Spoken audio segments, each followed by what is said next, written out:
Les invito a unirnos en la oración del mismo Cristo. Padre nuestro que estás en el cielo, santificado sea tu nombre. Venga a nosotros tu reino, hágase tu voluntad en la tierra como en el cielo. Danos hoy nuestro pan de cada día. Perdona nuestras ofensas, como también nosotros perdonamos a los que nos ofenden. No nos dejes caer en tentación y líbranos del mal. En el nombre del Padre, y del Hijo, y del Espíritu Santo. Amén. Bueno, hemos visto hasta ahora la soteriología como criterio para la cristología.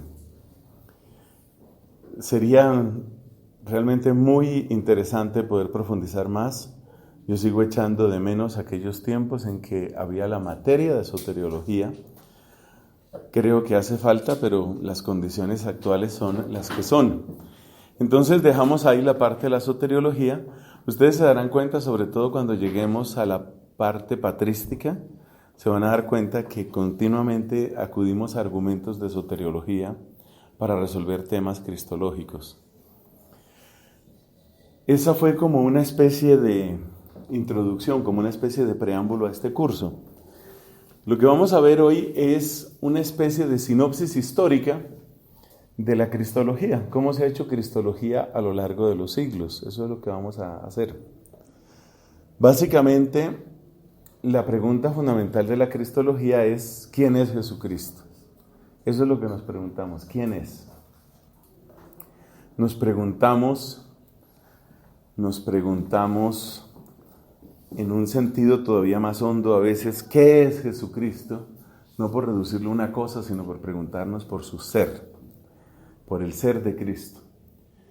Para responder quién es Cristo, hacemos una pregunta diferente, que es la pregunta clásica de la cristología: ¿cómo llegar a Jesucristo?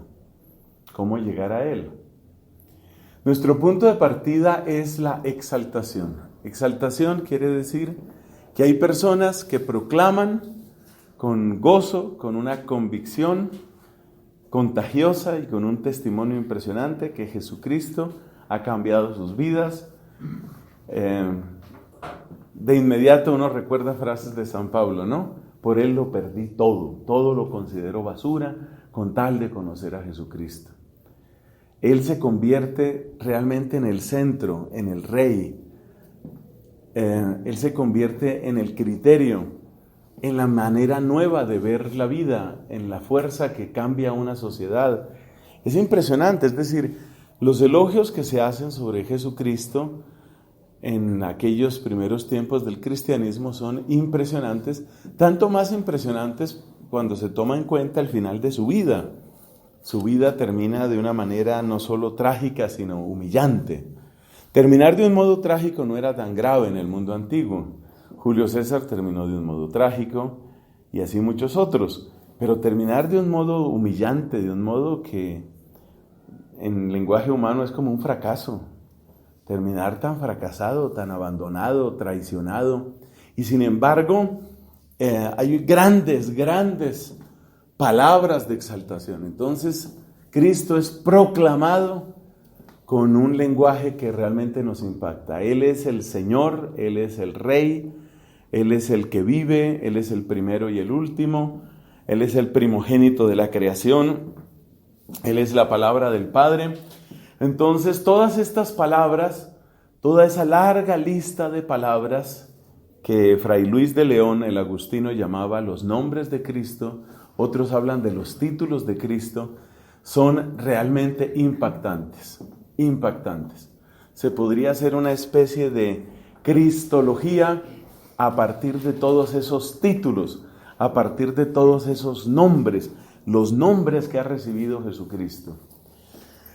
Pero toda esa exaltación todavía no deja clara la respuesta a cómo se llega a Él. Si yo escucho, por ejemplo, a San Pablo que dice: para mí la vida es Cristo y la muerte una ganancia. O cuando dice: ya no vivo yo, es Cristo quien vive en mí. Esas frases me impactan, pero entonces me pregunto, a ver, si eso es así, ¿cómo me puede pasar lo mismo a mí? ¿Cómo puedo yo llegar a tener esa experiencia? En la primera carta a Timoteo, San Pablo tiene una frase muy bonita, dice: ojalá tenga yo una experiencia profunda de sus padecimientos y del poder de su resurrección. Esa frase marcó tanto la espiritualidad de San Ignacio de Loyola, que en el oficio litúrgico del 31 de julio, en la fiesta de San Ignacio, esa es la frase que se toma, me parece que en laudes, si no es en laudes es en vísperas, pero es la antífona al cántico evangélico. Entonces, esa frase de Ignacio, tomada de San Pablo, también la podemos hacer nuestra. ¿Yo cómo puedo tener esa experiencia? ¿Yo cómo puedo encontrarme con Cristo? ¿Cómo puedo yo llegar a Él? Y durante mucho tiempo, entonces vamos en el número 2 de esta lista, la actitud es una actitud de confianza. ¿Confianza en quién? Confianza en la iglesia. Es una confianza que René Latourelle y algunos otros cristólogos describen como una especie de confianza ingenua. Es decir, ¿dónde aprendo quién es Cristo? ¿Quién me puede contar quién es Cristo? Los discípulos de Cristo. Y los discípulos de Cristo pues son los creyentes, los discípulos de Cristo son la iglesia. Entonces durante muchos siglos, podemos decir prácticamente durante 14 siglos, el que quiera preguntar, el que pregunte quién es Cristo, lo que hace es ir donde los discípulos de Cristo y encuentra a los discípulos de Cristo reunidos, agrupados en la iglesia. Entonces la pregunta, ¿quién es Cristo?, automáticamente se traduce en iglesia, dígame usted, ¿quién es Cristo? La persona que tiene la respuesta es la iglesia. Esa actitud no quita que hubiera divisiones, pero esas divisiones en cierto sentido eran divisiones dentro de la iglesia, es decir, divisiones que trataban de establecer cuál es la verdadera fe de la iglesia.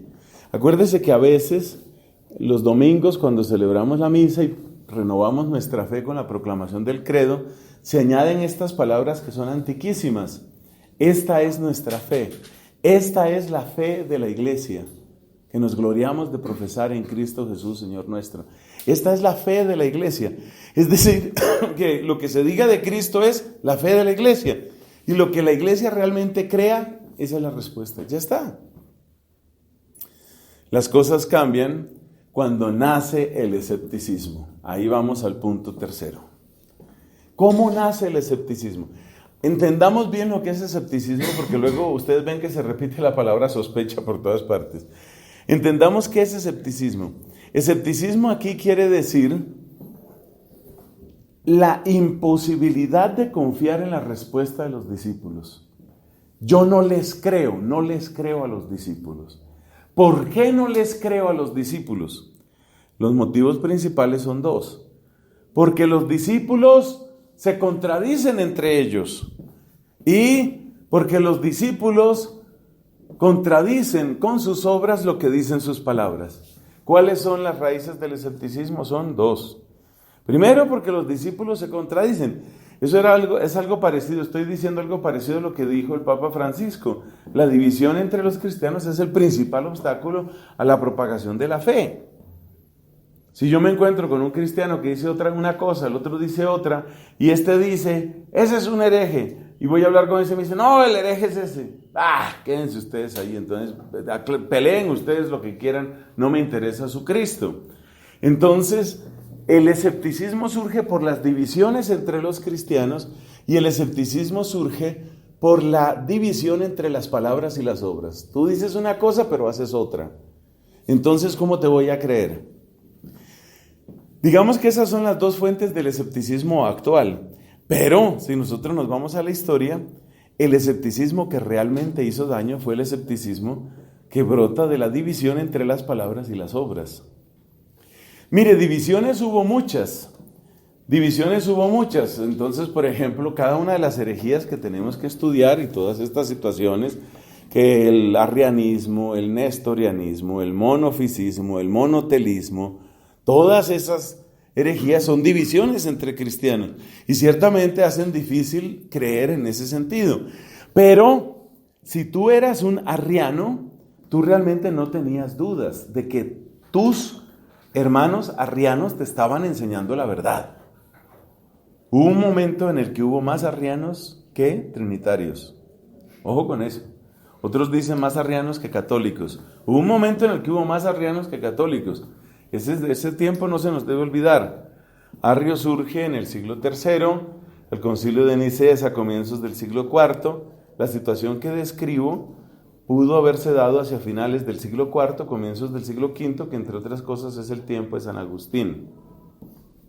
Entonces los arrianos tenían muchísima fuerza, pero ahí no había propiamente escepticismo, había un enfrentamiento de convicciones, pero tanto los arrianos en su arrianismo, como los católicos en su catolicidad o catolicismo, o llama los trinitarios, estaban convencidos, ahí no había propiamente escepticismo.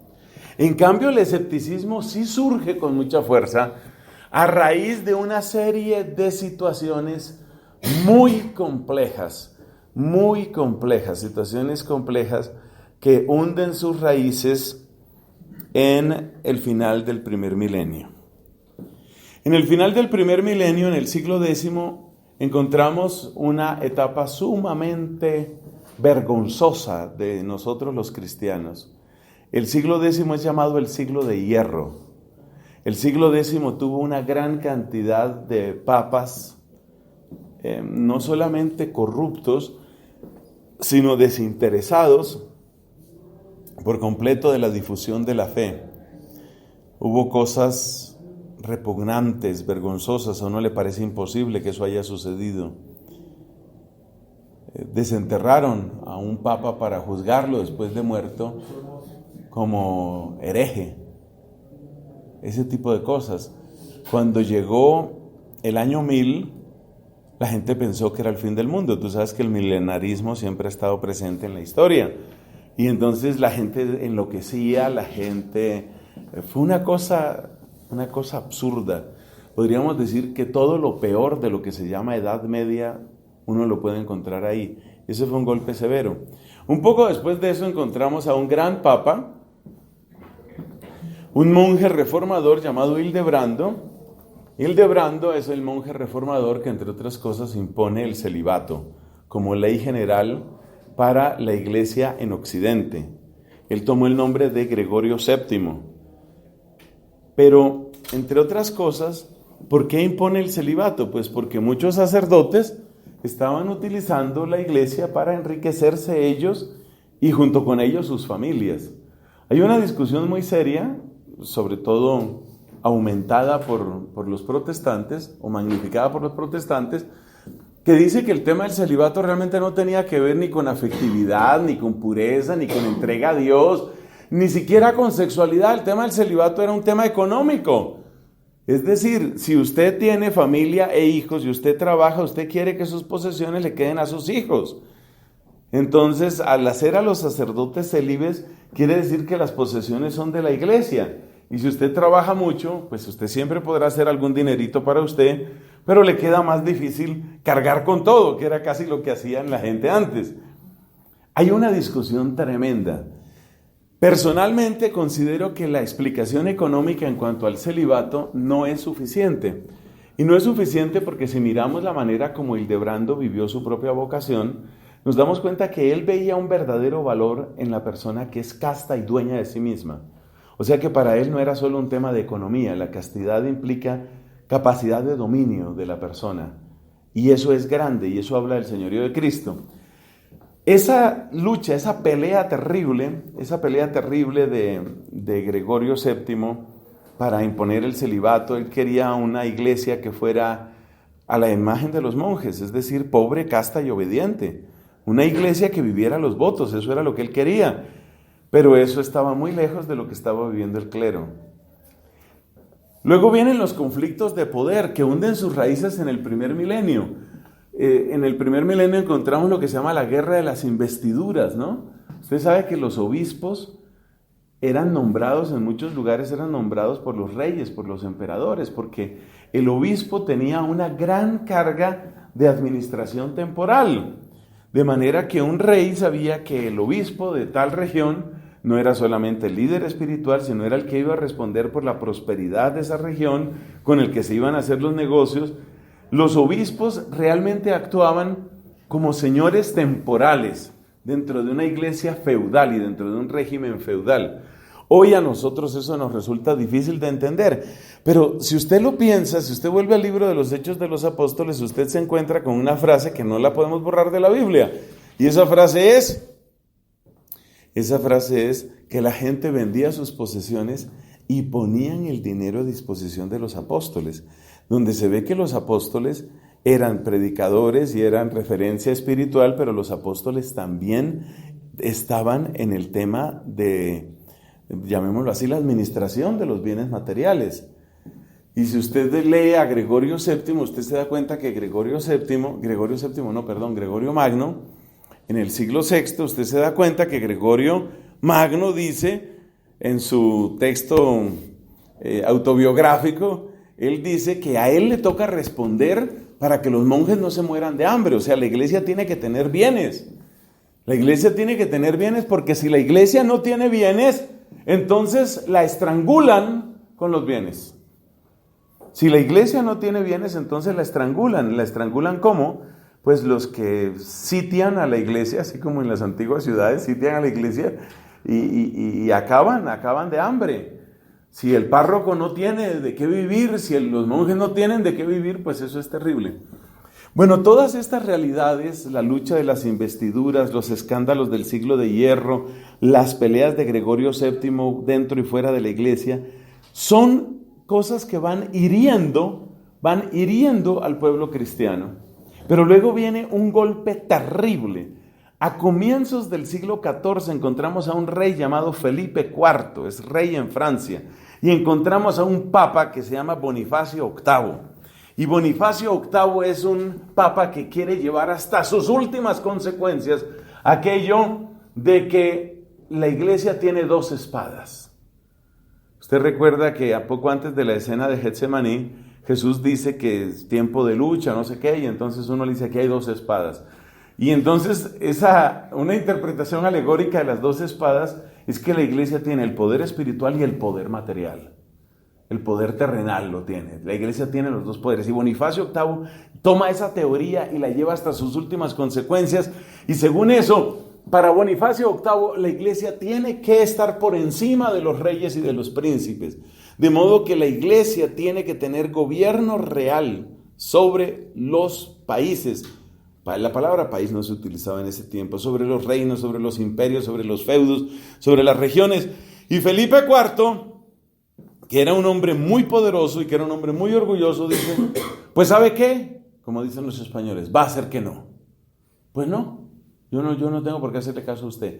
El final de la vida de Bonifacio VIII es terrible, él es aprisionado, es una cosa escandalosa. Entonces, después de Bonifacio VIII viene otro papa que se llama Clemente V.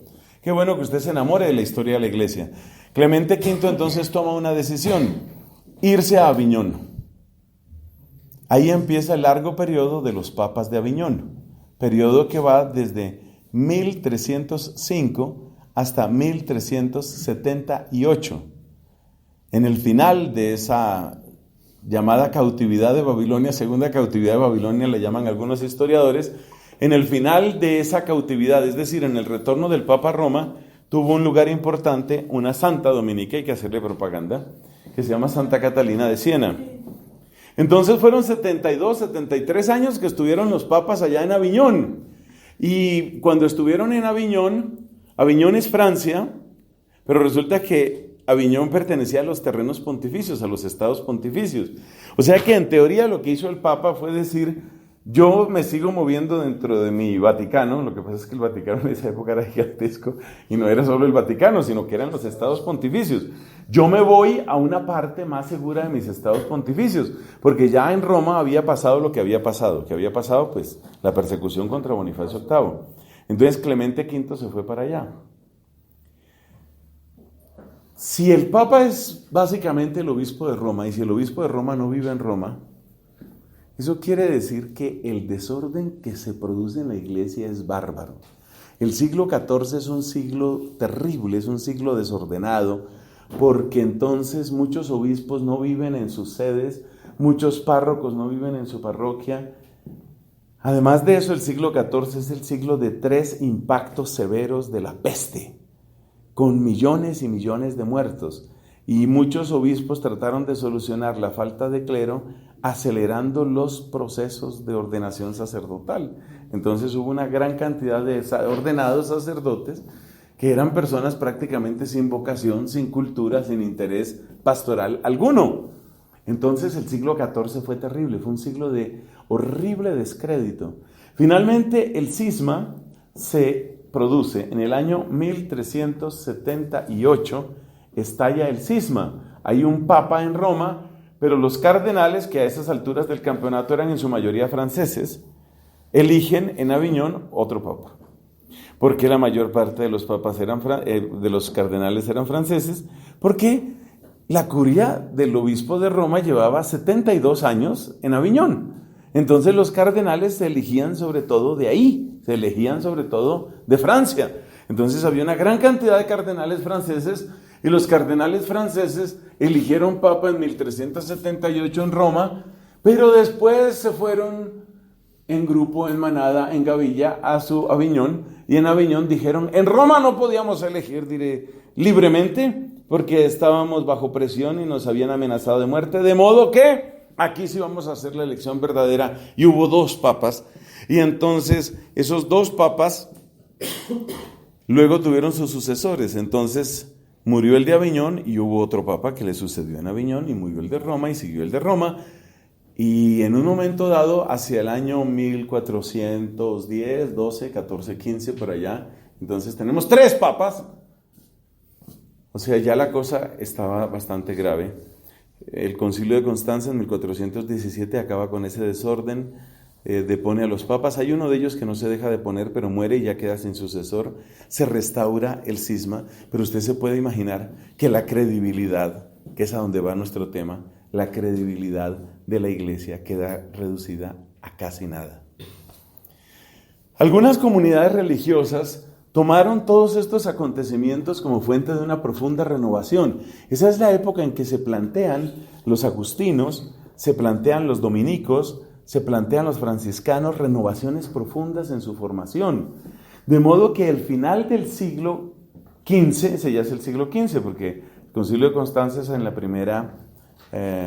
segunda década del siglo XV.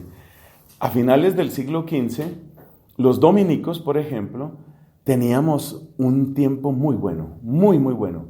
Había conventos de reforma. Esos conventos de reforma eran conventos donde se practicaban las constituciones con gran fidelidad, con gran espiritualidad. Había estudio, oración, ayuno, predicación. Eso fue muy providente, porque esos franciscanos renovados, jerónimos, otra comunidad, renovados, dominicos renovados, fueron los que estaban como listos para que los mandaran a trabajar. Y en eso aparece este nuevo continente. Entonces, a este continente llegaron antorchas encendidas a la más alta temperatura. Usted mire la historia de la evangelización de México, que fue hecha fundamentalmente por franciscanos, y usted se queda asombrado de la cantidad de santos que había allá, también entre los laicos cercanos a esas comunidades. Ahí usted tiene un San Diego de Alcántara, usted tiene un San José Cupertino, usted tiene San Junípero Serra. Es decir, hay una gran cantidad de santos entre los franciscanos. Entre nosotros los dominicos hay unos cuantos. Entonces nosotros siempre recordamos con gran cariño a Antonio de Montesinos, a Pedro de Córdoba, recordamos con gran cariño a San Luis Bertrán, canonizado, a Luis Vero, cuyo cadáver nunca se encontró. Entonces hubo una providencia de Dios en el sentido de que todos estos acontecimientos escandalosos del siglo XIV y comienzos del siglo XV motivaron una gran reforma dentro de la iglesia. Pero el daño estaba dentro. La reforma no fue tampoco completa. La reforma no fue completa. Y así como había dominicos muy valientes y había dominicos muy convencidos, había otros que llevaban una vida bastante cómoda, entre los cuales se recuerda a uno llamado de apellido Téssel, el famoso Téssel. Téssel se hizo famoso porque él recorría los caminos de Europa con una burrita, y en esa burrita él recogía limosnas, y las limosnas eran básicamente como una manera de pedir indulgencias. Y entonces las indulgencias, ¿qué son? Pues son como un perdón especial de la pena temporal otorgado por el Papa. Los papas, después de salir de la crisis esa del cisma que hemos descrito, hubo algunos más o menos buenos, pero luego viene una situación espantosa por dos males terribles. Un mal terrible fue la entrada de la mafia. La mafia de la época, ¿cómo se llamaba? Los Medici y los Borgia, entre otras familias. Pero sobre todo eso, los Medici y los Borgia tenían una mentalidad claramente mafiosa. Mafiosa significa la familia gana todo. La familia se defienden los intereses de la familia. La gran obsesión de los obispos y cardenales Borgia era ¿qué va a quedar a mis sobrinos? Y de todos esos Borgia sale un renuevo más corrupto que se llama Alejandro VI, que está a comienzos del siglo XV. Alejandro VI es el que tiene su propia amante allá en el Vaticano y siendo papa engendra un hijo. Y por supuesto el descrédito se va al colmo. Es muy interesante darse cuenta que mientras Alejandro VI está en el Vaticano haciendo todas esas porquerías, había santos evangelizando en todas estas regiones.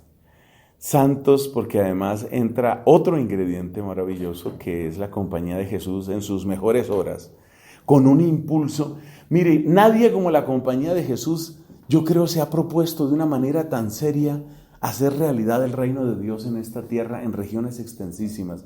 Las famosas, ¿cómo se llamaba eso? Las misiones, pero eso tenía otro nombre, lo que hacían ellos allá en Paraguay y todo esto.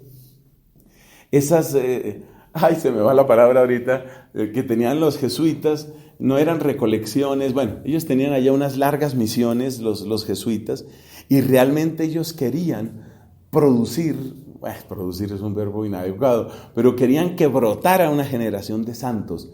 Ellos tomaron el buen talante de los indios, aymaras, guaraníes, y los evangelizaron de una manera nueva, y de lo más cercano que usted se puede imaginar a una sociedad organizada, justa, próspera y santa, fue lo que quisieron hacer los jesuitas ahí. Eso es lo que recuerda la famosa película esta de La Misión, donde se cuenta eso. Entonces los jesuitas haciendo maravilla, los franciscanos con sus santos increíbles, incluyendo las levitaciones de San José Cupertino, Luis Bertrán logrando conversiones y milagros espectaculares, y Alejandro VI acostado con su amante allá en el Vaticano. Todo eso sucedía al mismo tiempo.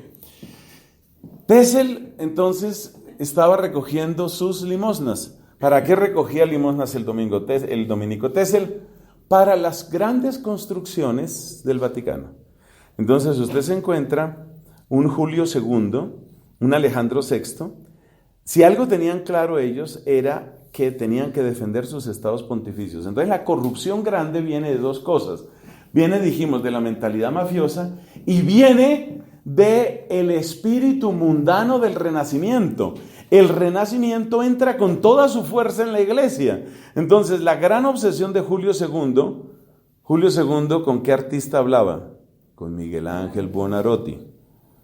Julio II fue el que le encargó la Capilla Sistina. En la Capilla Sistina Miguel Ángel gastó muchísimos años. La anécdota que se cuenta es que cuando Miguel Ángel empezó a pintar la Capilla Sistina, tenía el cabello así negro, como está el 98% del cabello de este joven, y cuando terminó, estaba casi completamente canoso, Miguel Ángel. Entonces, el afán de la grandeza temporal y la mentalidad mafiosa fueron dos plagas espantosas, dos plagas terribles que se cebaron sobre la Iglesia Católica a fines del siglo XV y comienzos del siglo XVI. Entonces, el dominico, Tézel, el de la burrita, lo que hacía es que él recibía permisos de indulgencias. Entonces, allá iba a las oficinas y entonces, ¿cuántas indulgencias me dan? Bueno, esta vez te vamos a dar 1,500 indulgencias, pero cada una de esas indulgencias requería una limosna, y entonces en la práctica eso se convertía en una venta de indulgencias. Él iba con su burrita, entonces él decía que esas indulgencias eran para rescatar a las almas del purgatorio. En el momento en el que usted echa la monedita, Cuando la moneda toca el fondo de la caja, sale el alma del purgatorio. Ese era el negocio. Entonces era un sacadero del purgatorio. Y el hombre con su burra, que realmente no sabía uno si era más burra la burra o quién era, el hombre con su burra, ¿no? Recogiendo limosnas. Por supuesto, eso tenía que causar repugnancia. Eso tenía que causar repugnancia. Y ustedes saben cuál es el nombre de la repugnancia. El nombre de la repugnancia es Martín Lutero. Entonces Martín Lutero ve eso, o sea, ve ese afán de grandeza, porque eso es lo que hay. Por eso, esta es una pequeña confesión autobiográfica, por eso yo no puedo visitar Roma sin pensar, qué caras nos salieron esas columnas, qué caras nos salieron esas estatuas, qué caras nos salieron esas iglesias. Porque esas iglesias, con toda su magnificencia, finalmente costaron esto, un escepticismo brutal, un escepticismo irreparable. De manera que entonces Lutero empieza a examinar, él y otros, Lutero empieza a examinar esa tal iglesia, y lo que ve es corrupto, es apestoso. O sea, ese negocio de indulgencias, ese afán de grandezas. Y se da cuenta de que hay problemas de fondo. Por ejemplo, un problema de fondo se llama clero. Y ese hecho de que a usted le ponen las manos y ya usted quedó ordenado, y ya usted puede ser un criminal, pero usted quedó ordenado porque se supone que eso imprime carácter. Entonces ya usted es sacerdote, y sacerdote para siempre según el orden de Melquisedec. Y usted lo que es un granuja. Usted lo que es un desgraciado explotador, y usted, no, como ya le pusieron la mano, ya es sacerdote. No, eso qué cuento. Entonces, Lutero entra en una desconfianza radical de la autoridad de la iglesia, y desconfianza que se hunde hasta las raíces de pensamiento de la iglesia. Acuérdese que Lutero no solamente se distancia de la iglesia por los antitestimonios, sino que los antitestimonios le llevan a él a cuestionar lo que está enseñando la iglesia, y él dice, eso no es lo que está en el Nuevo Testamento, eso no es, y entonces él se refugia, es la expresión que utiliza él mismo, él se refugia en el Nuevo Testamento, y dentro del Nuevo Testamento hay un cuarto que es su predilecto, y ese cuarto se llama la Carta a los Romanos. Lutero literalmente se muda a la Carta a los Romanos, se va a vivir a la Carta a los Romanos. Las afirmaciones vigorosas de San Pablo le parecen la gran respuesta a sus interrogantes más profundos y a la situación que él ve por fuera. Sus interrogantes más profundos porque él no encontraba paz. Por más que hacía ayunos, penitencias, iba, se confesaba, buscaba director espiritual. Él era un monje agustino sacerdote, una de las ramas de los agustinos. Él se confesaba, pedía consejos, hacía penitencias. No creía ya en eso. Él no creía que ese tal sacramento, que ese yo te absuelvo. ¿Yo te absuelvo qué? Yo salgo igual, yo repito lo mismo. Eso no tiene ninguna fuerza, eso no sirve para nada. Tenía esa duda profunda en su corazón. Además, él tenía un problema que le acompañaba desde hacía largo tiempo, y ese problema era un temor realmente enfermizo a su condenación. Por su propia boca él dice, le tomé tanto miedo al nombre de Jesús que yo escuchaba el nombre de Jesús y temblaba, porque él sentía que el nombre de Jesús significaba ya el juez está a la puerta. Llegó la hora, ya no esperaba sino escuchar la frase, id malditos al fuego eterno. Él no podía escuchar Jesús sin ver a Jesús en su trono, no podía ver a Jesús en su trono sin escuchar la voz de Jesús, y la voz de Jesús, lo que siempre le decía a Jesús es, vete maldito al fuego eterno. Y no hallaba paz para eso. Entonces tenía un drama personal, pero además afuera de él, esa iglesia que no hacía sino recoger y recoger dineros y preocuparse de grandezas y enredarse en discusiones metafísicas y en discusiones filosóficas y a ver y aclarar si eso era o no era. ¿Y dónde está el agua limpia de la palabra de Dios? ¿Dónde está? ¿Qué importa la palabra de Dios? La palabra de Dios no les importa. A esos tipos no les importa. A Roma no le importa la palabra de Dios. A esa casta corrupta llamada clero no le importa la palabra de Dios. Entonces él se refugia en la carta a los romanos y empieza a encontrar que ahí están denunciadas todas las corrupciones, todos los pecados, ahí están denunciados los pecados. Esas afirmaciones drásticas de San Pablo, todos pecaron y están privados de la gloria de Dios, aunque es algo duro, es algo reconfortante, es como sentir, hay alguien que ha sentido, hay alguien que ha pensado, hay alguien que ha encontrado lo mismo que yo he encontrado. Él sintió esa conexión profunda con la carta a los romanos. Y cuando luego dice San Pablo en sus escritos, estáis salvados por gracia y mediante la fe. No, eso era lo que yo necesitaba. Entonces él se da cuenta que en la carta a los romanos está la esencia, está la verdad, está la realidad. Ahí sí. Sensaciones parecidas tienen otros con respecto a Roma. Así, por ejemplo, el rey Enrique VIII, todos sabemos que Roma no le concedió la declaración de nulidad de su matrimonio, pero es que Enrique VIII no creía en Roma, porque veía en Roma simplemente otro poder. Estos son otros diplomáticos, o sea, yo tengo mi corte en Londres y ellos tienen su corte allá, y yo tengo mis esposas y mis amantes y ellos tienen allá sus esposas y sus amantes. Entonces, ¿cuál es la diferencia? ¿Por qué usted me va a mandar a mí? ¿Por qué usted pretende que yo le obedezca?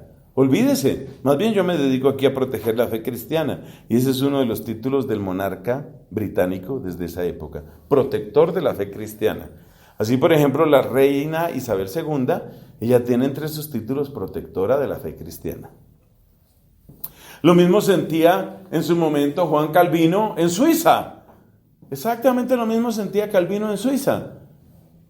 Es estúpido, es decir, esa enseñanza romana, esa enseñanza papista, no ha hecho mejor la sociedad. Más bien lo que ha hecho es consagrar y repetir los vicios de siempre. Entonces, a través de sus disposiciones, a través de sus constituciones, Juan Calvino se propone lo mismo que se propusieron los jesuitas en Paraguay. Se propone hacer una sociedad perfecta, una sociedad que responda al querer de Dios. Quiere que se vea el reino de Dios. Bueno, ahí se da cuenta usted cómo nace este escepticismo. Entonces Roma reacciona. Cuando Lutero va teniendo más y más importancia, Roma reacciona. Entonces lo llaman a debate. Vamos a debatir con usted. Escogen unos buenos teólogos, Tomás de Bio Cayetano, entre otros, escogen unos buenos teólogos, muy preparados para que hablen con él, pero desde el principio Lutero pone el partido en su cancha. Desde el principio Lutero dice, a mí no me vengan aquí con muchos ropajes y mucha cosa. Mi Biblia y mi conciencia. Lo que usted me pueda demostrar con la Biblia, se lo creo. Y yo seré fiel a mi conciencia. Aquí no es que papas, que concilios, que no sé qué. Esa manera de argumentar ya nos transporta al punto número 4. La iglesia ya no es la gran testigo de quién es Jesucristo. Más bien la iglesia, a los ojos de Lutero, a los ojos del protestantismo, ¿la iglesia qué es? ¿Sabe lo que es la iglesia? La iglesia es como una cortina pesada, es como un velo pesado, por no decir sucio. Es una cortina pesada que no deja ver al verdadero Jesucristo, no deja ver la alegría del evangelio, no deja ver el mensaje de la gracia. La iglesia no ha hecho sino esconder, ocultar. Eso es lo que ha hecho la iglesia. No me gusta esa iglesia, pero el tema no es que no me guste, sino que esa no puede ser la verdad de Jesucristo. Bueno, vienen algunos argumentos interesantes, pero Lutero ya estaba realmente en su decisión. El último argumento del Papa es la fuerza. Fuerza que significa en este caso excomunión. Usted queda excomulgado. ¿Qué vale eso? Entonces hay distintos relatos. Unos dicen que rompió, otros dicen que dejó de lado, otros dicen que quemó la bula o el documento por el cual él era excomulgado. Para efectos de nuestro tratado de Cristología, ¿cuál es la consecuencia de esto? Sumemos todos los elementos de pérdida de credibilidad de la iglesia, que son muchos, yo aquí apenas he nombrado algunos. La guerra de las investiduras, el siglo de hierro. Si vamos a seguir en orden cronológico, hay una muy importante, la división con los cristianos de Oriente, con las mutuas excomuniones entre el Papa y el Patriarca de Constantinopla. Me acuerdo el nombre de ese patriarca, se llamaba Miguel Cerulario. Entonces, las excomuniones, luego la pelea esta de Gregorio VII, luego toda la corrupción de los papas de Aviñón, todo eso hace de la iglesia una institución en la que muchos sienten que no pueden creer. O sea, tú me vas a decir quién es Jesucristo, tú. El escritor Petrarca, cumbre de la literatura italiana, tiene una descripción poética sobre cómo veía mucha gente a la iglesia. La veían como una anciana leprosa, incapaz de moverse. Tú dices que me vas a contar a mí quién es Jesucristo. Tú no me vas a decir a mí quién es Jesucristo. Entonces la sospecha sobre la iglesia hace que de un plumazo 15 siglos de historia desaparezcan. La respuesta de Lutero está sintetizada en su consigna: mi Biblia y mi conciencia. Si quiero conocer a Jesucristo, yo lo que necesito es la Biblia. Y yo le pediré ayuda a Dios.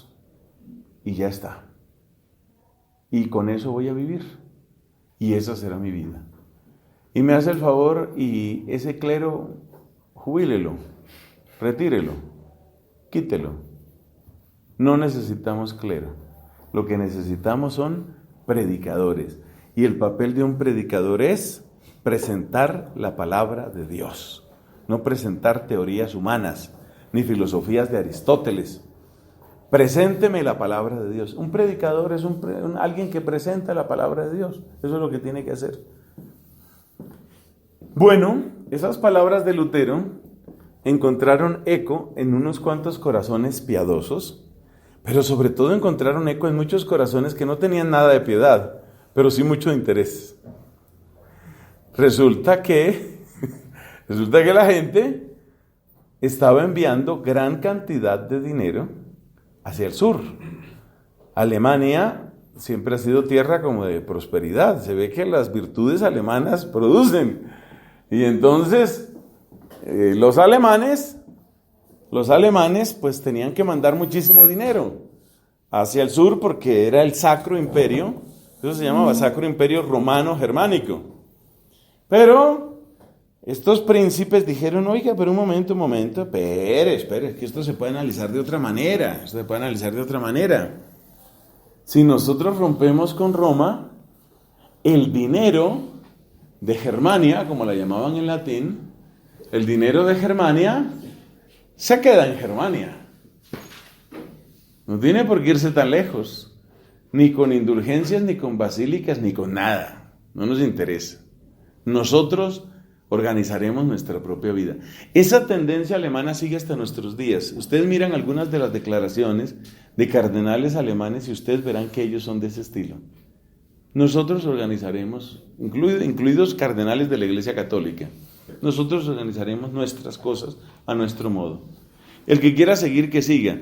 Por ejemplo, algunos de esos cardenales le preguntaban sobre este tema tan discutido de la comunión, si dar o no la comunión a los divorciados vueltos a casar. Y entonces, más o menos, la respuesta equivalente al cardenal fue: aquí ya lo estamos haciendo, ustedes verán cuándo lo hacen. ¿Sí? Es decir, nosotros manejamos las cosas a nuestra manera. Entonces, esa fue la actitud de los príncipes alemanes. Alemania como país no existía, sino era como una federación de principados alemanes. Y entonces los príncipes alemanes agarraron al vuelo la idea de Lutero. No ciertamente por motivos bíblicos, no ciertamente por el comentario a la carta a los romanos, sino, hombre, son motivos económicos. Ese impuesto religioso deja de irse para allá. Oiga, esto está tan metido en la cultura alemana que ustedes saben que este es uno de los impuestos que sigue en Alemania. El impuesto religioso sigue en Alemania. De modo que si usted está inscrito como católico, usted, de su sueldo, hay un dinero que usted no ve, sino que se va directamente. No es el 10%, no sé cuánto es. Como que es el 1 punto algo por ciento. No es una suma descabellada. Pero lo que quiero decir es que la idea de que el impuesto religioso sale y se queda en Alemania, eso sigue igual. Eso está muy firme. Si usted vive en Alemania y usted va a pedir un sacramento en Alemania, por ejemplo, usted se quiere casar, entonces el sacerdote le dice, ¿usted está inscrito en esta parroquia? No, yo no estoy inscrito, pues yo hace 6 meses que vivo, pero como soy colombiano y soy desordenado y todo lo aplazo, pues entonces nunca me he inscrito aquí. Bueno, pues aquí tenemos nuestros procedimientos. Entonces usted primero se inscribe. ¿Y desde cuándo está viviendo en Alemania? Estoy viviendo desde hace 3 años y medio. Sí, me doy cuenta, le dice el cura, me doy cuenta, usted habla muy bien el alemán, se le entiende perfectamente. Por ese lado no hay ningún problema. 3 años y medio, está inscrito. ¿Y llegó aquí con trabajo? Sí, tengo trabajo. Desde el primer día que llegué aquí tengo trabajo. Ah, muy bien. ¿Está inscrito como católico? No, es que en mi país, su país es su país. Aquí esto es Alemania. Das ist Deutschland. Aquí la cosa es distinta. Entonces, ¿usted no está inscrito como católico? ¿Tampoco está inscrito en esta parroquia? No estoy inscrito. No, así no podemos celebrar su matrimonio. Pues usted tiene que pagar sus impuestos. Puede pagar sus impuestos. Y a comulgar si es gratis. Que usted no cree en nada, pero quiere comulgar, cuerpo de Cristo, no hay ningún problema. Pero, sacramentos, las leyes son las leyes. O sea, esto sigue mucho en la cultura alemana, mucho. Y por eso la iglesia alemana es, en cuanto a densidad de población, es la iglesia más rica del planeta Tierra. En cuanto a cantidad de dinero, la iglesia más rica son los Estados Unidos. Los católicos conservadores de Estados Unidos son los mayores donantes del planeta Tierra. Pero, en cuanto a densidad de población, en proporción a la población, Alemania. Usted va de misión aquí a la última vereda y le dicen, sí, ya hicimos petición a un carrito Adveniat. Los católicos alemanes, ellos saben cómo se hace el dinero, cómo se guarda el dinero, cómo se distribuye el dinero.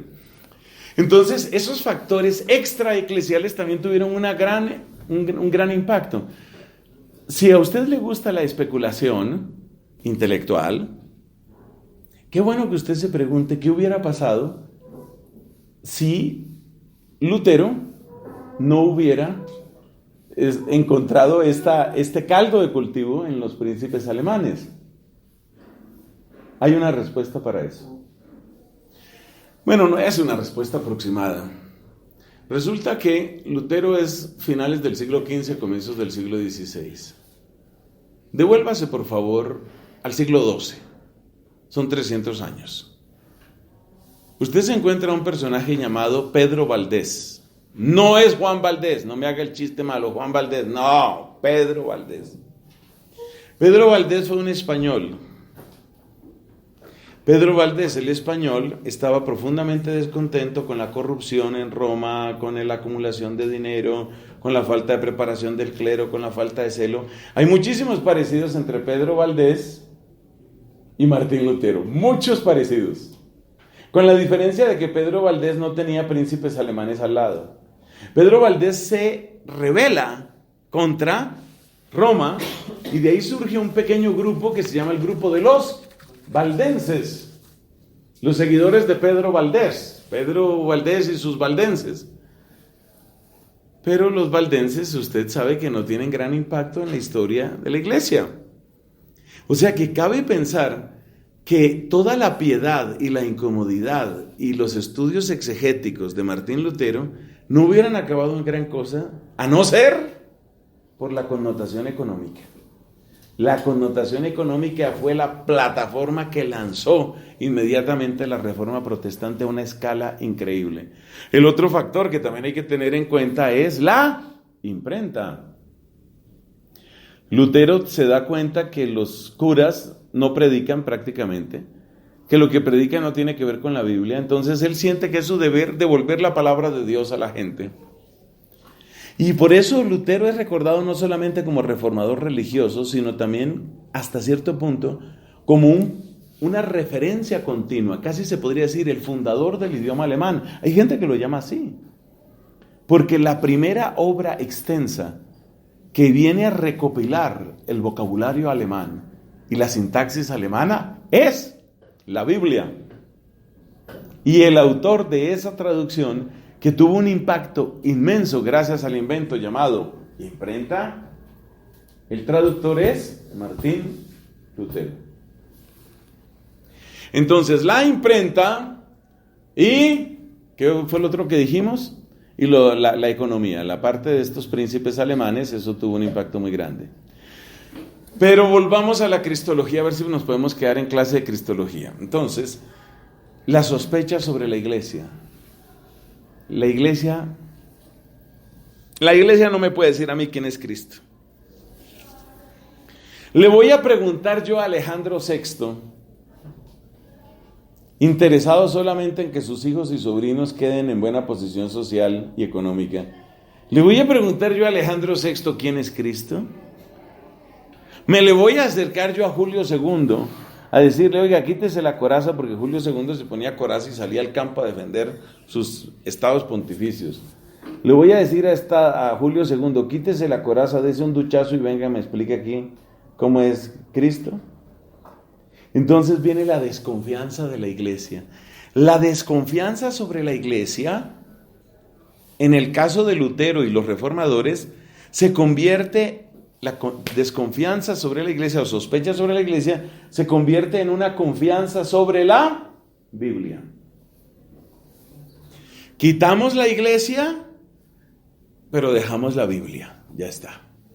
Solucionado el problema. La Biblia es la que nos puede contar quién es Cristo. Solo la Biblia nos puede contar. Y así murió Martín Lutero con la profunda convicción. Yo sé quién es Cristo porque yo conozco la iglesia. San Jerónimo decía, desconocer las Escrituras es desconocer a Jesucristo. Lutero le da la vuelta y dice, conocer las Escrituras es saber quién es Cristo.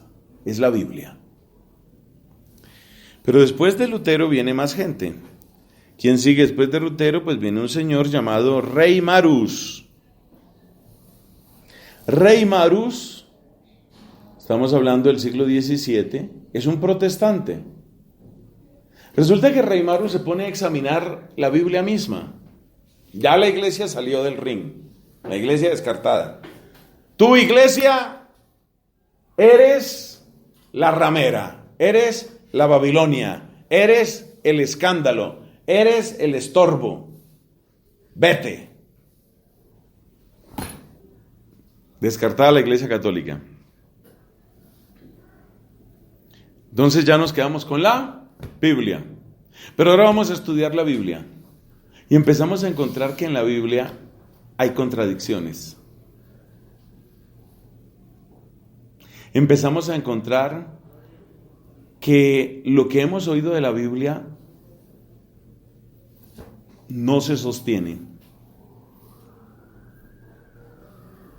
Empezamos a encontrar en un estudio serio de la Biblia, empezamos a encontrar que la Biblia tiene una historia también. Entonces empiezan a surgir teorías sobre cómo se escribió la Biblia. Por ejemplo, usted se asoma al Pentateuco y usted se da cuenta que hay una gran cantidad de textos en los que a Dios se le llama Yahvé, Yahvé, Yahvé, Yahvé. Pero se encuentra otra gran cantidad de textos en donde se le habla de Elohim, Elohim, Elohim. Y se encuentra otra gran cantidad de textos que tienen siempre una connotación litúrgica majestuosa. Usted en las primeras páginas de la Biblia se encuentra con dos relatos de la creación. Es como absurdo, porque hay dos relatos. Termina un relato y empieza otro. ¿Cuál es el sentido de eso? Usted empieza a mirar las genealogías y se da cuenta que hay una genealogía de Jesús en San Mateo, capítulo 1, y otra genealogía de Jesús en Lucas, capítulo 3. Y no coinciden. La mayor parte de los nombres no coinciden. Los grandes nombres sí, pero la mayor parte de los nombres no coinciden. Entonces el tema de la Biblia es complicado. ¿Qué le puedo creer a la Biblia? Preguntas que se vuelven difíciles, algunas por crítica interna. Por ejemplo, Cristo dice, así como Jonás pasó 3 días y 3 noches en la ballena, el Hijo del Hombre pasará 3 días y 3 noches en el seno de la tierra. Y por más que tú hagas las sumas y las restas, no te salen las 3 noches. Porque lo que aparece es que murió viernes y el domingo en la mañana ya no estaba. Es a veces interesante ver a algunos de los autores medievales batallar con esas cosas, ¿no? Entonces dicen, no, es que una noche era la noche del pecado. Ah, ok. La noche era la noche de la ignorancia, la noche del sepulcro. Ajá, bien. Ahora cuénteme otra. O sea, si usted puede hacer eso con un texto bíblico, usted puede hacer eso con cualquier cosa. Entonces, ¿cuál es la verdad de eso? Desde la antigüedad había textos de San Pablo que no había seguridad de si eran de San Pablo. Por ejemplo, usted se encuentra que para San Agustín la carta a los hebreos es de San Pablo. Y el Apocalipsis es de San Juan. Pero desde antiguo había disputa al respecto. De hecho, muchos de los padres de la iglesia hablan de la carta a los hebreos y nunca dicen quién es el autor. Tal vez no es San Pablo. Ahí vienen otras teorías, otros dicen que fue Apolo.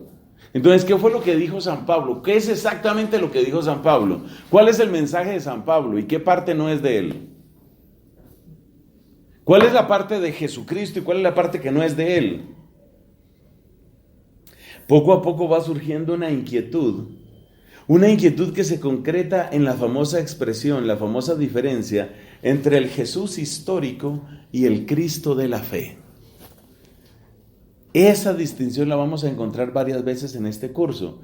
Como quien dice, una cosa es ese profeta de Nazaret que caminó por Galilea, por Samaria y por Judea. Una cosa es ese profeta y otra cosa es lo que dicen los creyentes. Pero ya ahí los creyentes no significa la iglesia.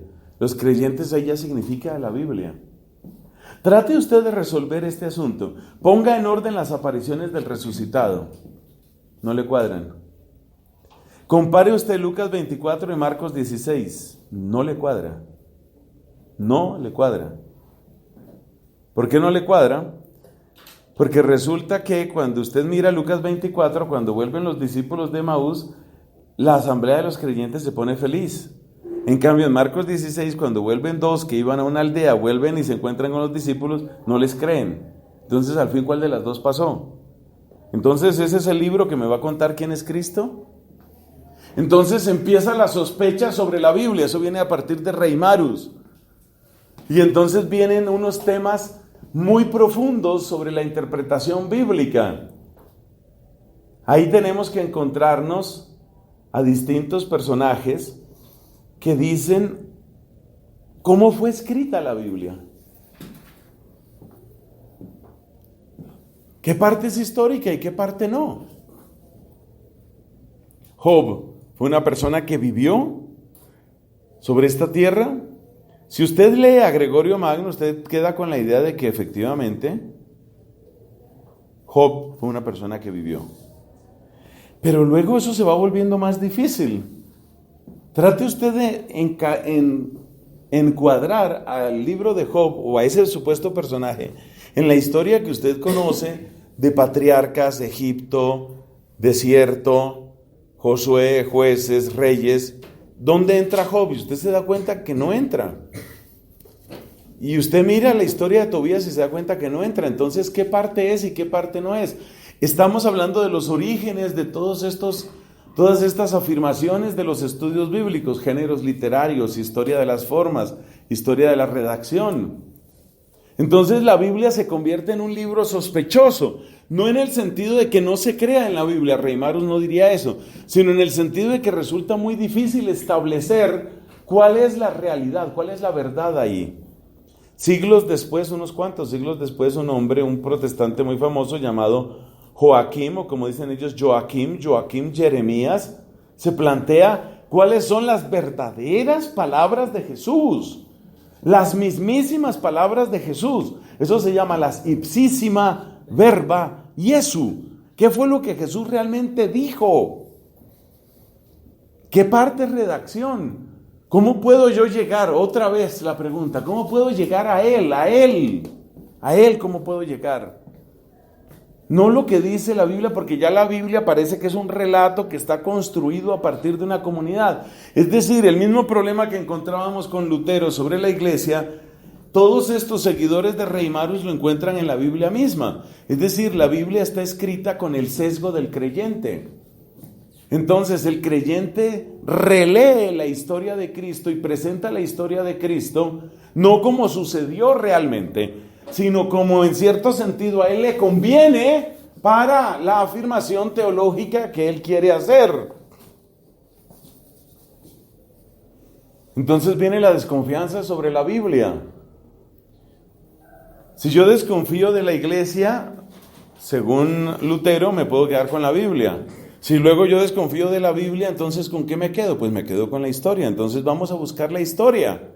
Entonces vamos a entrar en una larga, penosa, pero muy erudita investigación sobre la historia, las fuentes extrabíblicas, los datos arqueológicos, los extensos estudios lingüísticos. Vamos a aclarar, esto lo vamos a aclarar. Esto no se va a quedar así, lo vamos a aclarar.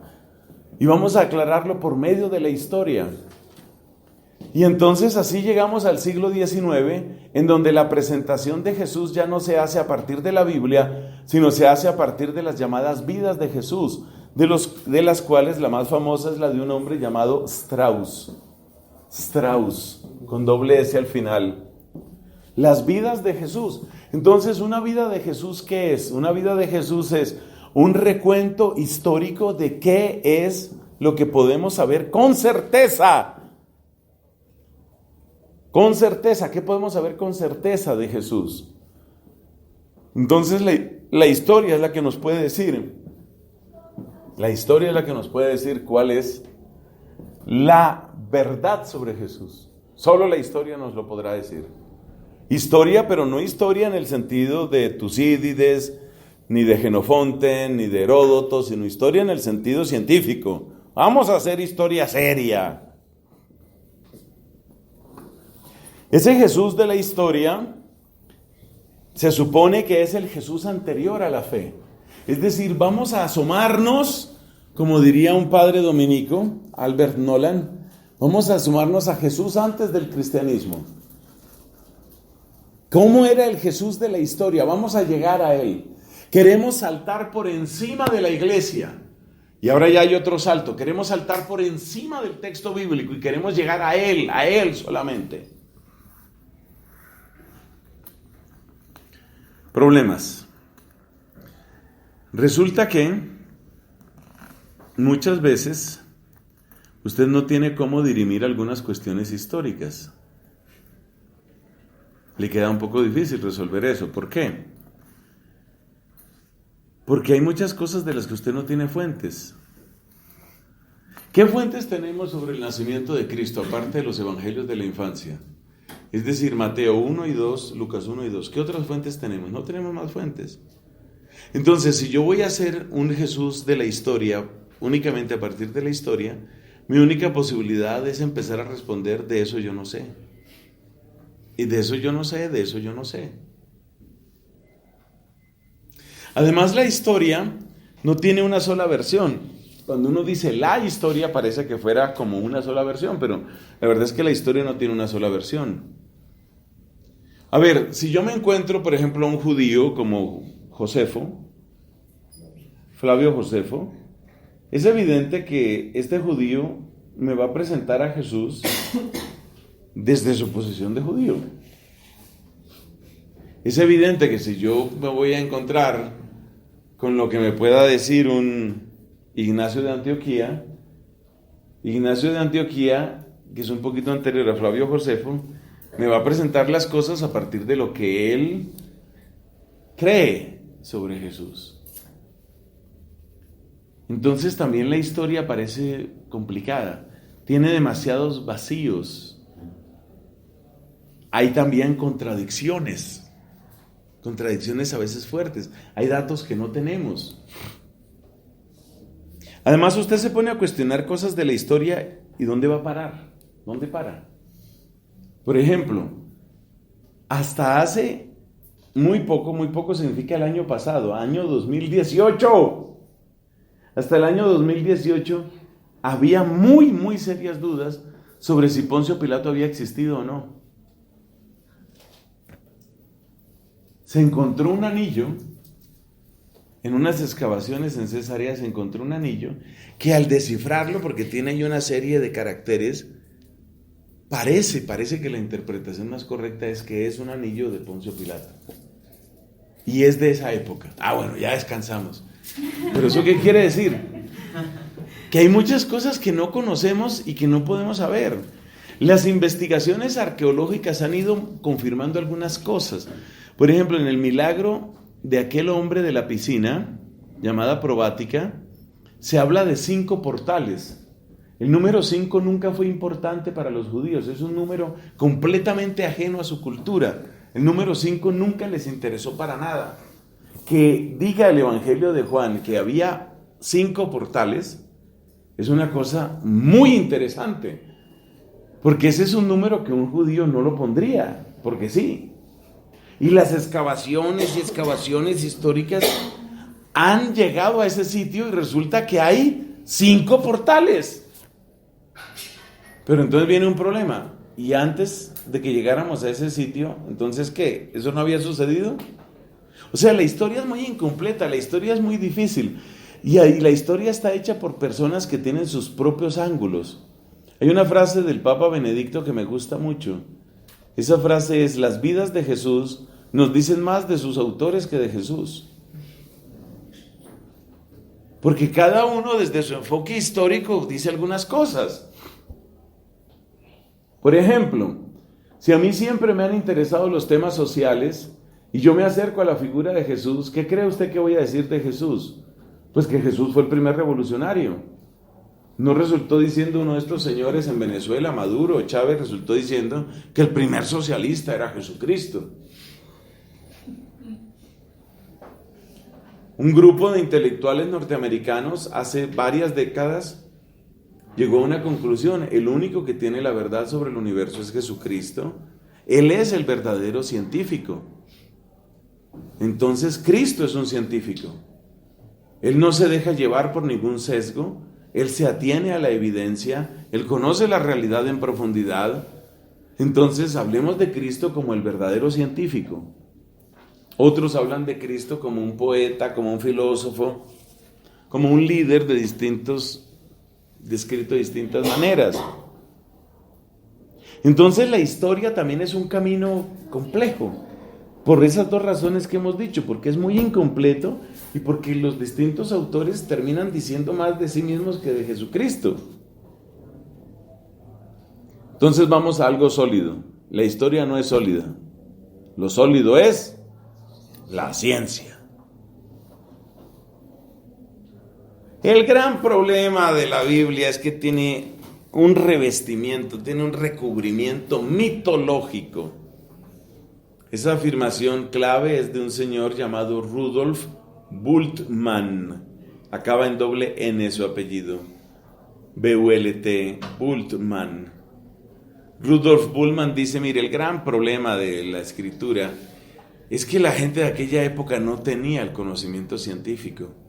Entonces para ellos un rayo era la expresión de un dios. Ya está. Los griegos decían que los rayos los mandaba Zeus. Los hebreos decían que los rayos los mandaba Yahvé, ya está. Es lo mismo, es mitología. El contenido central de la Biblia y la respuesta a la pregunta ¿quién es Cristo? Jamás la vamos a encontrar así. Necesitamos desmitologizar la Biblia. Quitemos lo que es mítico. Que nació de una virgen. Ay, Dios mío, tanta relación sexual que ha habido entre dioses y mujeres y entre diosas y varones. Ay, no. Esa historia es vieja, lo del diluvio es viejo. Todo eso lo han contado muchas culturas, todo eso es mitológico, todo eso es antiguo. No se pongan ustedes a creer en esas bobadas. Hay muchos que hablan así. También en nuestro tiempo hay gente que trata la Biblia de esa manera. No, no le crea, mire, Moisés no escribió nada y se demuestra fácilmente porque no existió. Queda muy difícil que alguien que no existió hubiera escrito algo. Entonces el proyecto de desmitologización de la Biblia supone que ahora vamos a desconfiar de la historia. Fíjese que la cristología se ha ido construyendo como una historia de desconfianzas, como una historia de sospechas. Vamos a desconfiar de la historia. ¿Por qué? Porque la historia termina como hablándome del historiador. En cambio, la ciencia sí es objetiva. La ciencia sí me presenta las cosas como son. Decía Bullman, ¿quién de nosotros, cuando mueve un interruptor, espera un milagro? Nosotros sabemos cómo funcionan los generadores, sabemos cómo funcionan los bulbos fosforescentes, nosotros sabemos cómo funciona la luz. Entonces el mensaje central de la Biblia y el mensaje central de Cristo no puede depender de las ignorancias que tenía esa gente. Ellos vivían en una época pre-científica. Estaban marcados porque eran así. Ellos vivían en un tiempo pre-científico. Quiere decir que nosotros no podemos ser esclavos de eso.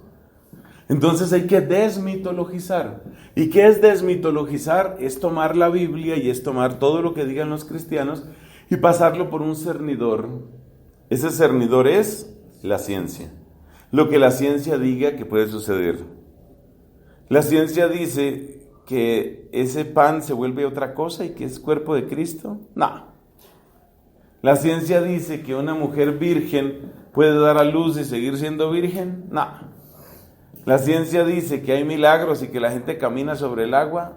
No. Y entonces, ¿qué queda después de que se hace todo ese proceso de desmitologización? Lo que queda es un Jesús que sí existió. O sea, punto a favor. Sí existió. Y que este Jesús no vivía para sí mismo. Eso también está claro. Y que este Jesús le hizo bien a mucha gente. Y que este Jesús fue coherente hasta el final. Fin de la historia. Ahí quedó Jesús. Jesús existió, no vivió para sí mismo, le hizo bien a mucha gente y fue coherente. Ese es el Evangelio, ese es Jesucristo. Y ese Jesús es el modelo que todos podemos seguir. Si usted, por ejemplo, es musulmán, mi Jesús bulmaniano no le hace daño a usted. Usted como bulmaniano, usted como musulmán fue que dijimos. Usted como musulmán, usted no tiene por qué pelear con mi Jesús. Porque mi Jesús sí existió. ¿Qué más dijimos? No vivió para sí mismo. Hizo bien a mucha gente y fue coherente. Eso no le hace ningún daño a usted. Usted puede seguir siendo musulmán, siga tranquilo con su musulmanía. No hay ningún problema. Usted es ateo, hombre, no le hace daño. Mi Jesús no le hace daño. Mi Jesús bulmaniano no le hace daño. Usted ya sabe que existió Jesús, como pudo haber existido Napoleón Bonaparte, Confucio, Lao Tse, Aristóteles o Alejandro Magno. No vivió para sí mismo, hizo bien a otra gente. Usted también puede hacer lo mismo. Ayude, sea buena persona. Entonces algunos dicen que la religión bulmaniana, que no es el cristianismo, porque obviamente no reconoce lo que la iglesia ha dicho sobre Cristo, lo que la Biblia ha dicho sobre Cristo. Esa religión, que es una religión nueva, algunos lo llaman el buenismo. El buenismo es eso. El buenismo es, mire usted, hombre, sea bueno. O sea, juegue suave, haga pasito. Deje una huella leve. No maltrate el planeta. No trate duro a la gente. Hágale bien a los demás, no se centre en usted. Y manténgase en eso hasta el final. Y cuando me muera, cuando se muera, pues usted será una persona que existió, que no vivió para sí mismo, que le hizo bien a mucha gente y que fue coherente hasta el final. O sea, usted fue como otro Jesús. Ya está. Hagamos eso y verdad mejoramos el mundo. Si cada uno deja de centrarse en sí mismo, le hace bien a los demás y se mantiene coherente en eso, pues ya está. Y nos dejamos de tanta condenadera y tanta cosa y tanto derecho y tantas rituales y tantas liturgias. No. Dicen en inglés, keep it simple. Déjalo simple. Ya, no lo compliques tanto. Tanta complicación, tanta cosa. No, simple. Simple, pero a la vez muy profundo, según ellos. Bueno, hemos llegado al penúltimo momento, la sospecha sobre la sospecha. Cuando uno le dicen que ese Jesús descafeinado, deslactosado, ese Jesús light, es Jesucristo, uno dice, hombre, no, ese no es. En alguna parte nos perdimos, entre tanta sospecha y sospecha nos perdimos. Pero es muy interesante de esta clase, yo quiero que ustedes recuerden las sospechas escalonadas, sospechas sobre la iglesia, sobre la Biblia, sobre la historia, sobre la ciencia. Y hay otros que van a tener, es que esta lista se puede alargar, hay otra sospecha, por ejemplo, viene una sospecha sobre la razón misma. Entonces usted se da cuenta que, por ejemplo, en muchas iglesias pentecostales no se cree en la razón. Lo único que se cree es en la sensación, en el sentimiento. Yo aquí lo tengo, lo siento. O sea, yo siento el Espíritu, está aquí, hermanos, está aquí. Entonces, viene una sospecha sobre la razón misma, una sospecha sobre la racionalidad. Y tenemos que quedarnos simplemente en eso.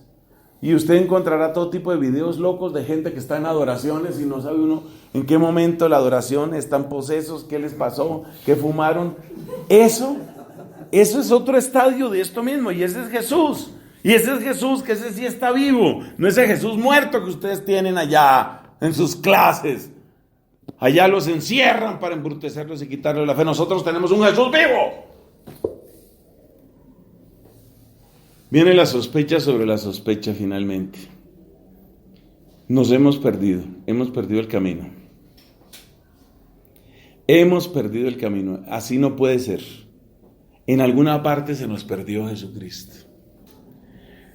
Hay dos preguntas claves en la sospecha sobre la sospecha, para que usted escriba en sus apuntes, por favor. Dos preguntas claves. La primera pregunta clave es: ¿qué me da derecho a mí a sospechar de otra persona? Porque todo empezó, pues con Lutero, ¿no? Todo empezó con que yo no le creo lo que usted dice. Es decir, yo desconfío de usted. Así fue como empezó todo. Yo desconfío de usted. ¿Qué es lo que me autoriza a mí para desconfiar de usted? Entonces uno puede decir la incoherencia, como ya explicábamos, la incoherencia puede llevar a eso. Pero un momento, una persona puede tener una incoherencia y sin embargo estar diciendo algo cierto. Puede estar diciendo algo cierto. O sea, la verdad y la coherencia no se traslapan completamente. Una persona puede estar diciendo. Hay unos casos interesantes en la historia de la ciencia. Uno de ellos es el señor Erwin Schrödinger. Schrödinger era un genio de la física en una etapa muy difícil de la mecánica cuántica. El hombre era inteligentísimo, era un genio. Y lo que dijo, vamos a decir que es cierto, es verdadero. Pero resulta que el tipo era un seductor y un mujeriego impresionante. Entonces, si usted era alumna de Schrödinger, usted tenía que creerle la física, pero no creerle la seducción. Porque a él le encantaban las mujeres, él era terriblemente mujeriego. Entonces, una persona puede estar diciendo la verdad en una cosa y no diciendo la verdad en otra. Mire este caso que es realmente impresionante. Tal vez de los papas más corruptos, ya lo hemos dicho en esta clase varias veces, Alejandro VI. Pero usted revisa los documentos de Alejandro VI y para gran sorpresa del alma suya y mía, no hay herejías. O sea, el tipo llevaba una vida puerca, asquerosa, repugnante, apestosa. Pero tú miras lo que él escribió sobre la iglesia, sobre Cristo, sobre esto, y lo que escribió es correcto. Entonces, el tema de la desconfianza a partir de la incoherencia es algo muy discutible, porque ahí fue donde empezó todo. Yo desconfío de la iglesia porque la iglesia es incoherente.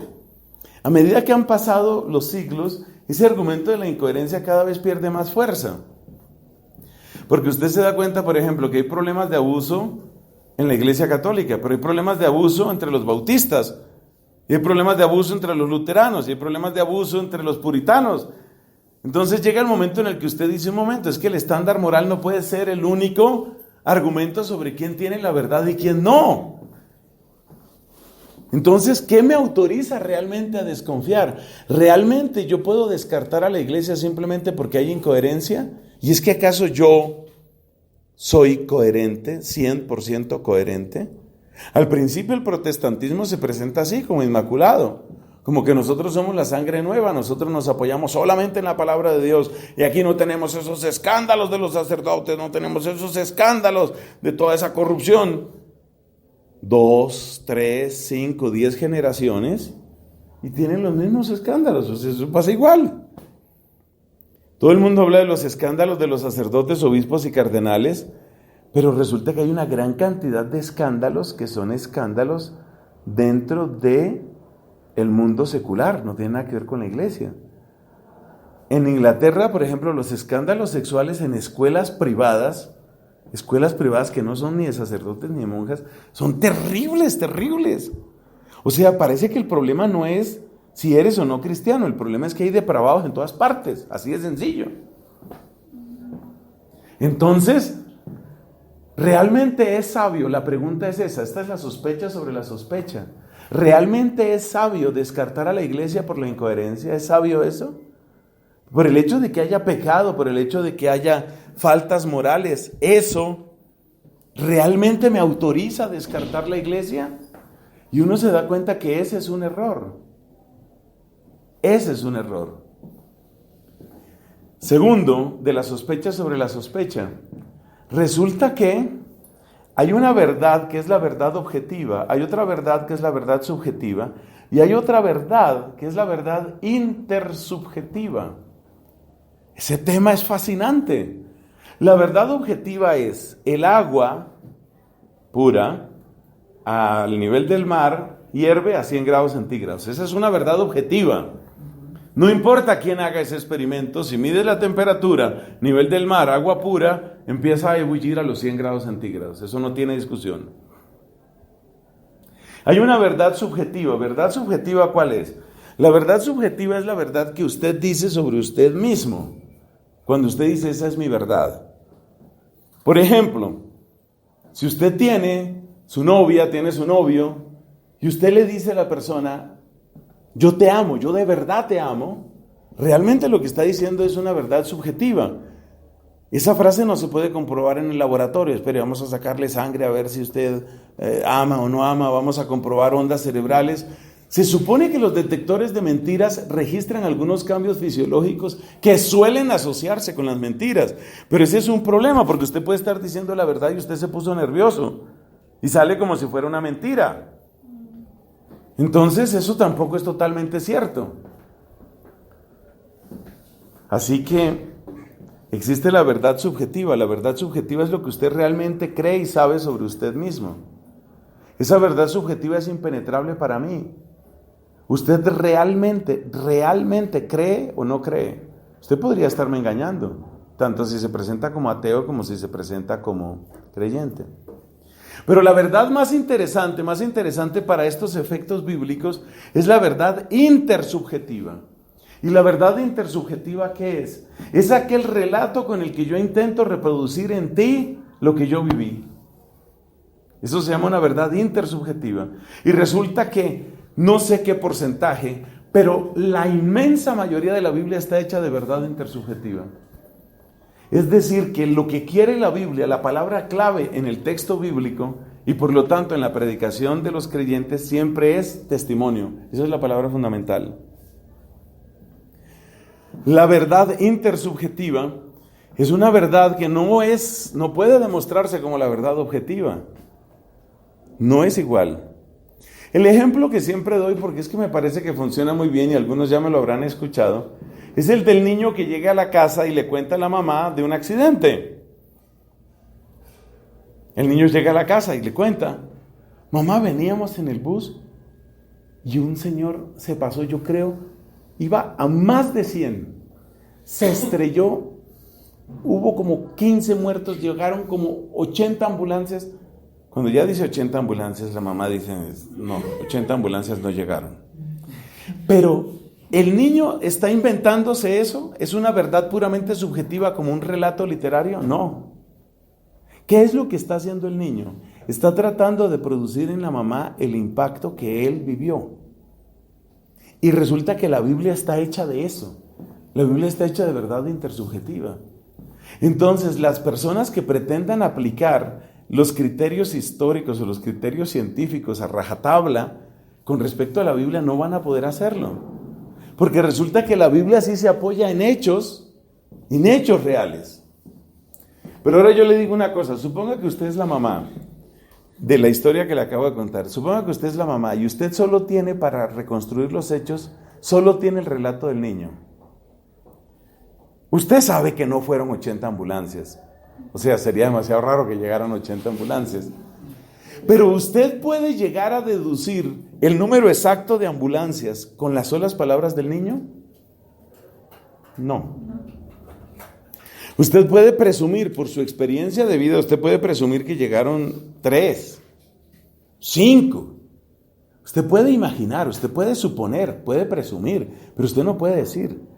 Entonces, hay una verdad objetiva que se me escapa, pero la verdad objetiva no es la importante. La importante es la verdad intersubjetiva. Es decir, a esa mamá le interesa como cosa de vida o muerte si fueron 4 ambulancias o 5 ambulancias. ¿De eso depende su suerte eterna? No. A ella lo que más le interesa es: este hijo mío ha quedado traumatizado por lo que ha visto. Realmente esto le ha impactado mucho. Esto está muy grave. Esta ciudad está muy peligrosa. Ese es el tipo de conclusiones que a ella le interesan. Entonces, lo que quiero decir es que en la Biblia sí hay una verdad objetiva de fondo. Verdad que no siempre podemos y que no siempre podremos conocer. Estos son descubrimientos de tipo hermenéutico.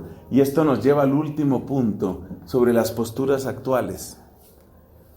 Entonces, hay verdades objetivas que yo no voy a poder conocer. No voy a poder. Fueron exactamente 5,000 las personas cuando se multiplicaron los panes. ¿Fueron 5,000? ¿No serían 4,996? La verdad objetiva del número exacto de personas no me interesa, no es lo más importante. Pero hay una verdad intersubjetiva, y en esa verdad intersubjetiva es donde se juega el contenido de la fe, porque es ahí donde está el testimonio. Entonces, más o menos la postura actual, tanto en protestantes como en católicos, va por ese lado.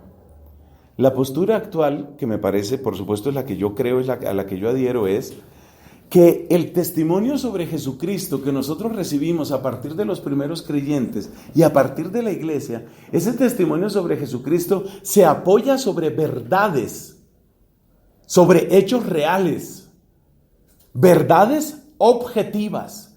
Pero esas verdades objetivas no siempre las podemos reconstruir, ni es lo fundamental que nosotros las reconstruyamos. Lo fundamental es el percibir la verdad intersubjetiva. Porque tampoco es una verdad subjetiva. Si dijéramos que es una verdad subjetiva, lo que estaríamos diciendo es que todo es fábula, que todo se lo inventaron. No es una verdad subjetiva como un relato de ficción. Tampoco es una realidad objetiva como diciendo que si yo hubiera tenido una cámara en ese momento y voy filmando un pan, 2 panes, 3 panes, 4.999, 5.000. Bueno, no eran los panes sino las personas, pero se entiende. 5.000 personas. Ahí están las 5.000 personas. Por favor, verificación, huellas digitales, que nadie haya pasado 2 veces. Eso no es lo que me va a alimentar a mí la fe. El relato refleja de modo eficaz a partir de una verdad objetiva. El relato refleja algo que es un contenido finalmente de fe. Un contenido que está destinado a transformar mi vida. Y esa es la Biblia entera. La Biblia entera es eso. Cualquier otra explicación nos lleva por la cascada de las sospechas. Esta se llama la cascada de las sospechas. Cada vez uno va desconfiando de más. Y al final, ¿en dónde terminas? Terminas en la palmadita en la espalda del buenismo. Ya sabes, tú existes, no vivas solo para ti mismo, procura hacerle bien a alguien. Sé coherente. Y sé coherente. Ya está. Fíjese, ya él se lo aprendió. Y sé coherente, ya está. Ahí está.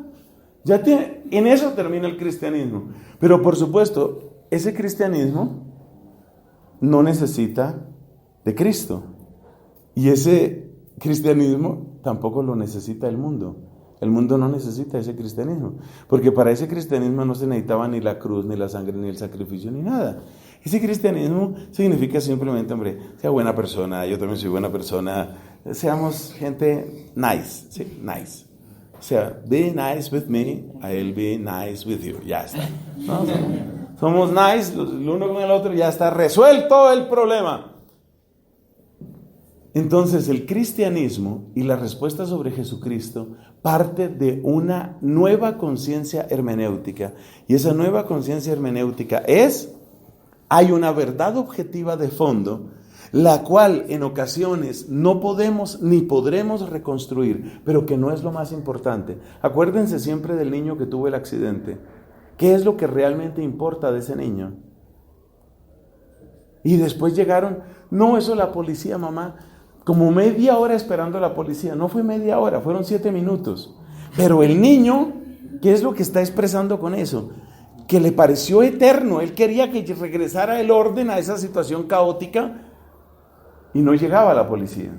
Entonces él lo vivió de esa manera. Esta concepción nos va llevando poco a poco a cómo se hace cristología. Es un recorrido, la enseñanza principal es cuidado con la cascada de las sospechas, cuidado con el buenismo y atención a esa interpretación hermenéutica sobre la cual comentaremos más. Gloria al Padre, al Hijo y al Espíritu Santo. Como en el principio, ahora y siempre, por